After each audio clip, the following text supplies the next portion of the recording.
To follow up on the previous video, I wanted to go over a simple formula of what cost of goods sold is.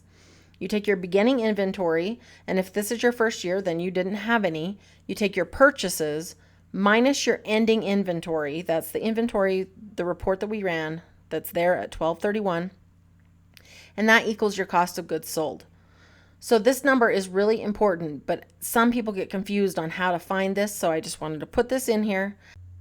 Okay guys, so I showed you how to get your year end of report, and I just wanted to go through some steps. So I mentioned Anna Hill's group, and this is a post from her group, and it just has the 3-step year end to-do list. Now this was last year, and I did this and it worked really well for me. So what you do is you generate your report of unsold inventory.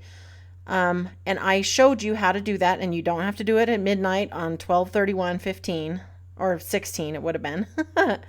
And then you'll get your 1099 from Amazon.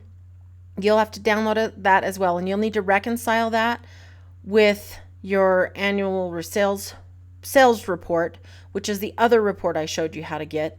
And then if you use Inventory Lab, reconcile your Inventory Lab numbers with the data. And then what you're going to want to do, so this is how to get your unsold inventory. And I already showed you this, but what I wanted to show you was once you do it, if you don't go to her group and you don't get the tool, you'll have to open it up in Excel, and then you click Control and A at the same time to select all the data, then Control C to copy.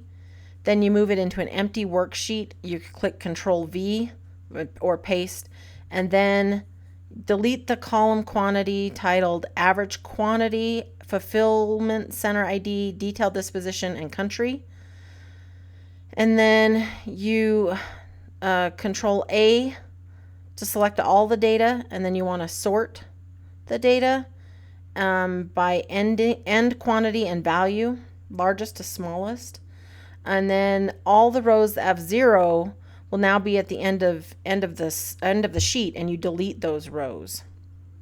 It just makes it a lot easier. Then the column titled Purchase Price, this is where you enter your purchase price.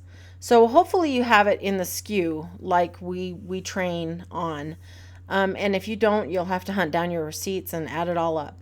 And then of course, when you use Inventory Lab, you have these numbers because you enter them in as you list.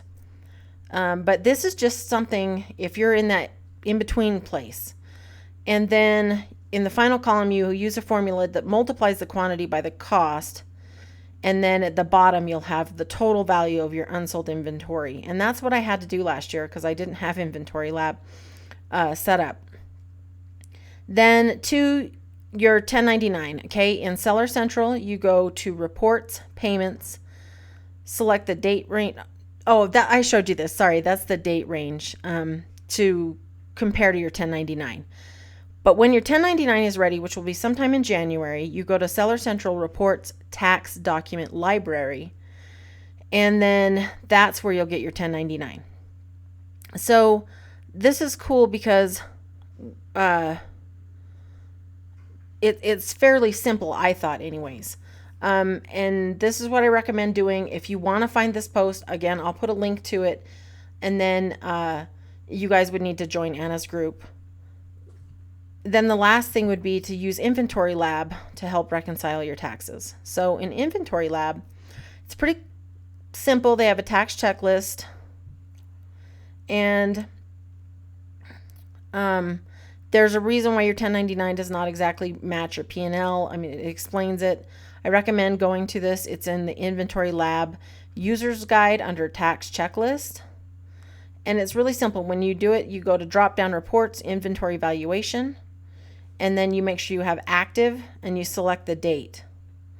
And then it'll have your inventory value. And the cool thing is it doesn't just have the inventory that is at Amazon's warehouse, it also has inbound if you have put it into Inventory Lab, even if it's on its way, being shipped there.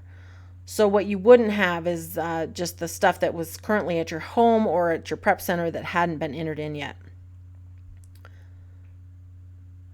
And I think that is it on that. So Again, make sure you have a CPA. Take this stuff to our accountant. But these are the reports that you'll want for your accountant.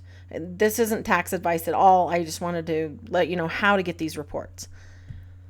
And then I wanted to show you one more thing. This is pretty cool. So it's a monthly accounting workflow. So starting this year, if you want to do this every single month, it'll make your taxes easier. It'll give you a real clear idea of where you are with your money. Of course, Inventory Lab does that, but it's pretty simple. So you have your receipts and you put them together. I just put them in a manila envelope. And then of course I have a folder on my computer for receipts as well in my email. And then at some point you have them scanned. And again, this is from Anna's Hill's group, and I really think that she has some good points here. And then at the end of the month, you would need QuickBooks or something like that set up. You import your details from your bank and your credit card, and you reconcile. And then you keep track of your cost of goods sold monthly, and you review your balance sheet so that you make sure. And this is cool because sometimes with this business, it's easy for the cash flow to start getting a little bit lopsided. You want to make sure that you are balanced going forward. And then your income statement. So again, this is an Anna Hill's group. I just wanted to give you guys some ideas. I think this stuff is really well put together, but I also wanted you guys to have this in the training. If you guys have any questions, just let me know. Thank you guys so much for watching.